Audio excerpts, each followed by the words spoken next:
এখানে আপনারা কিছু কমন প্রচলিত রক্ত হওয়ার মেডিসিন দেখতে পাচ্ছেন, যেমন কি Folvite tablet, Orofer XT tablet, হেম্পার এক্সটি ট্যাবলেট। এই ট্যাবলেটগুলো সাধারণত কি কারো যদি রক্ত কমে যায় তাহলে সেক্ষেত্রে দেওয়া হয়, বা কারো সার্জারি হয়েছে সেক্ষেত্রেও দেওয়া হয়। এবং সবথেকে বেশি যেটা ব্যবহার করা হয় সেটা হচ্ছে কি গর্ভধারিত মাকে দেওয়া হয় যতক্ষণ না পর্যন্ত বাচ্চা প্রসবন করছে, মানে ডেলিভারি হচ্ছে, ততক্ষণ পর্যন্ত একটা করে ট্যাবলেট প্রতিদিন খেতেই থাকে।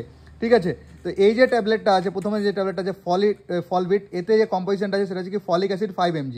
এই ট্যাবলেটটা সাধারণত কি করা হয়, যদি কারো রক্ত কম থাকে বা কারো সার্জারি বা অপারেশন হয়েছে এবং গর্ভধারিত মাকে প্রথম 3 মাস অর্থাৎ ফার্স্ট ট্রাইমিস্টারে এই ট্যাবলেটটা একটা করে খেতে বলে, দুপুরবেলা বা রাত্রিবেলা একটা করে ট্যাবলেট নিতে বলে। এরপরে যে ট্যাবলেটগুলো আছে ওরোফার এক্সটি আর হেম্পার এক্সটি, এই দুটো ট্যাবলেটেরই কম্পোজিশন সেম, অর্থাৎ কি ফেরাস অ্যাসকর্বেট আছে 100 mg এবং ফলিক অ্যাসিড আছে 1.5 mg। এই যে ফেরাস অ্যাসকর্বেট আছে এটাকেই কিন্তু আয়রন বলে। ঠিক আছে, আয়রনেরই কেমিক্যাল নেম হচ্ছে ফেরাস অ্যাসকর্বেট।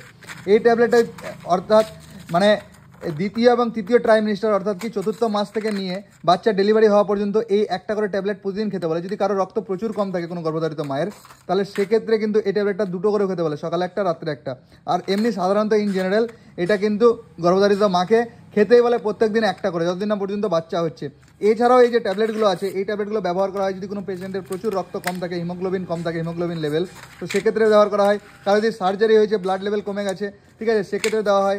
এবং আদার্স বিভিন্ন ধরনের যে কোনো কারণবশত যদি রক্তর কমই থাকে তাহলে সেক্ষেত্রে এই ট্যাবলেটগুলো আমাদের রেকমেন্ড করে থাকে ডাক্তারবাবুরা। এদের ডোজ কি বললাম যে প্রত্যেক দিন একটা করে, আর যদি খুব প্রয়োজন মনে হয় তাহলে কি এই ট্যাবলেটগুলো দিনে 2টো করে অর্থাৎ বিডি ডোজ দেওয়া থাকে। এবং এই ট্যাবলেটগুলো খাওয়ার আগে অবশ্যই কি ডক্টরের পরামর্শ নিয়েই খাবেন। এই ভিডিওটা শুধুমাত্র কি সাজেশন পারপাসের জন্য ছিল। Thank you so much.